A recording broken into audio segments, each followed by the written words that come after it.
حضرت امام ابو حنیفہ رضی اللہ تعالی عنہ آپ کی کنیت کا عجیب و غریب واقعہ یہ ہے کہ ایک مرتبہ کچھ عورتوں نے سوال کیا کہ جب مرد کو 4 شادیاں کرنے کی اجازت ہے تو پھر عورت کو کم از کم 2 شوہر رکھنے کی اجازت کیوں نہیں؟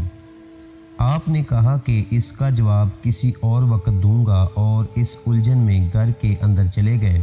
اور جب آپ کی صاحبزادی حنیفہ نے الجھن کی وجہ دریافت کی تو آپ نے عورتوں کا سوال پیش کر کے فرمایا کہ اس کا جواب دینے میں میں کچھ قاصر ہوں اور میری الجھن کا سبب یہی ہے۔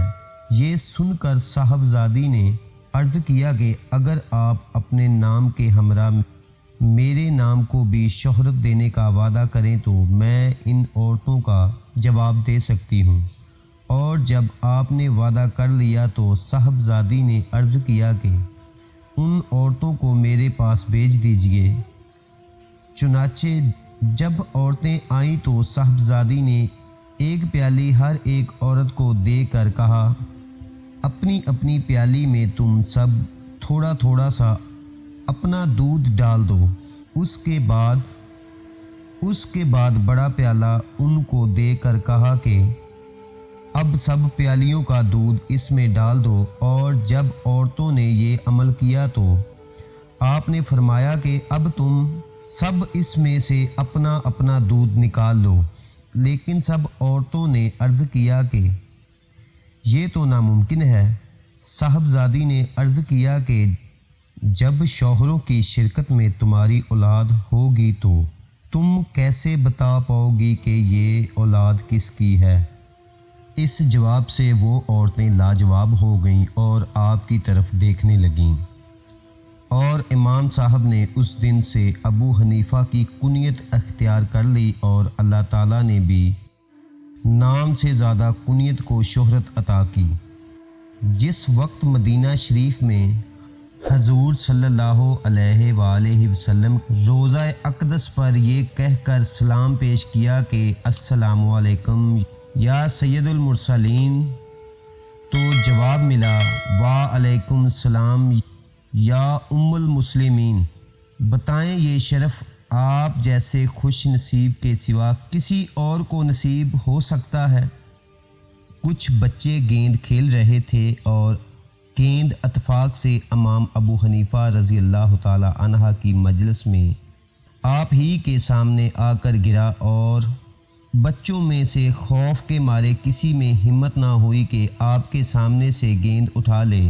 لیکن ایک لڑکے نے بھاگ کر آپ کے سامنے سے جب وہ گیند اٹھایا تو آپ نے فرمایا کہ یہ لڑکا حرامی ہے، کیونکہ اس میں حیا کا مادہ نہیں ہے۔ اور جب معلوم کیا گیا تو پتہ چلا وہ لڑکا حرامی ہے۔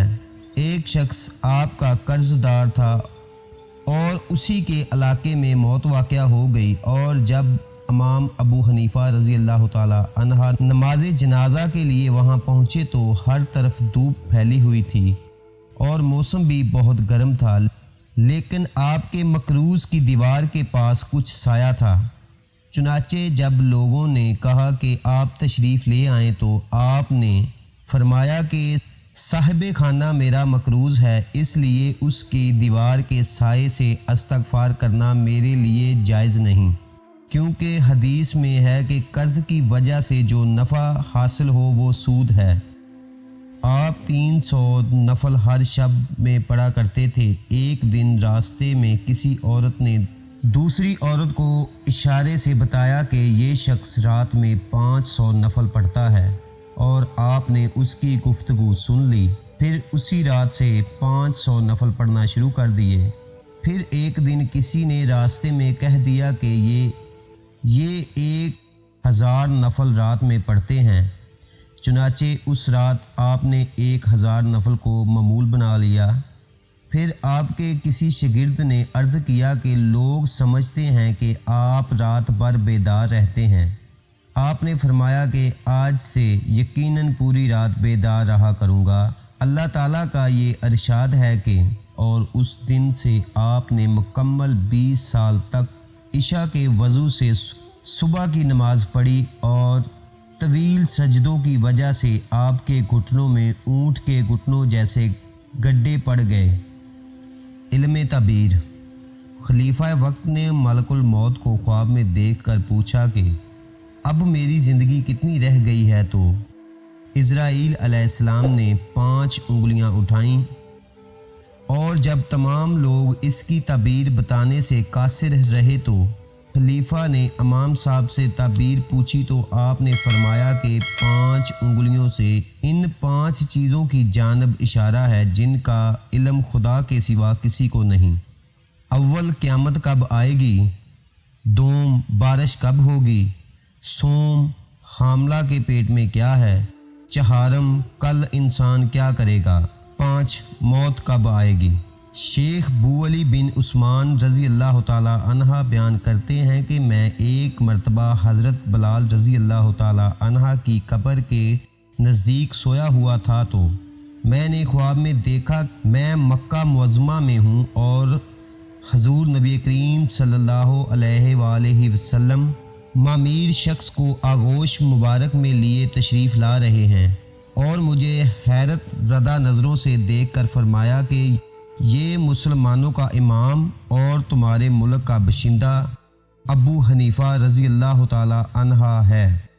آپ کا مقام نوافل بن حبان بیان کرتے ہیں کہ امام صاحب کے انتقال کے بعد میں نے خواب میں دیکھا قیامت قائم ہے اور لوگ حساب کتاب میں مشغول ہیں، اور حوض کوثر پر حضور نبی کریم صلی اللہ علیہ وآلہ وسلم تشریف فرما ہیں، اور آپ کے اطراف میں بہت سے بزرگ کھڑے ہیں، اور امام ابو حنیفہ رضی اللہ تعالی عنہ لوگوں سے کہہ رہے ہیں کہ میں حضور کی اجازت کے بغیر کسی کو پانی نہیں دے سکتا۔ پھر نبی کریم صلی اللہ علیہ وآلہ وسلم نے فرمایا کہ ان سب کو پانی دے دو۔ چنانچہ امام صاحب نے مجھ کو ایک گلاس پانی دے دیا، اور سیراب ہو کر پینے کے باوجود بھی پانی میں ذرا سی بھی کمی نہیں آئی۔ پھر میں نے امام صاحب سے تمام بزرگوں کے نام دریافت کیے تو آپ نے فرمایا کہ دائیں جانب حضرت ابراہیم خلیل اللہ علیہ السلام ہیں، اور بائیں جانب حضرت ابو بکر صدیق رضی اللہ تعالی عنہ ہیں۔ اس طرح آپ نے 70 افراد کے نام بتائے جن کو میں انگلیوں اور پوروں پر شمار کرتا رہا، اور بیدار ہونے کے بعد ہاتھوں کی انگلیوں کے پورے بندھے ہوئے تھے۔ شکریہ۔